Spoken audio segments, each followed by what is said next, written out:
काय हो, इतका वेळ पाया पडताय? काय मागताय देवाकडे?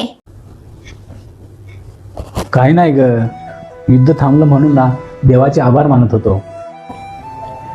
शेतकरी राजा रात्रंदिवस घाम गाळून जे उगवतो ना, तो घास त्यांच्या हातातोंडाशी येऊन वाया जाऊ नये म्हणून.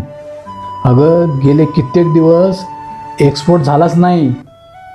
कलिंगड, द्राक्ष, हळद यासारखे कितीतरी फळं आहेत, वस्तू आहेत, हे शेतातच पडून आहेत, झालाच नाही.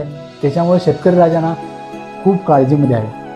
आता फक्त देवाला एकच मागणं आहे, त्यांच्या मालाला लवकरात लवकर मागणी येऊ दे आणि शेतकऱ्यांचा जेवढा काही माल आहे तो सगळा एक्सपोर्ट होऊ दे.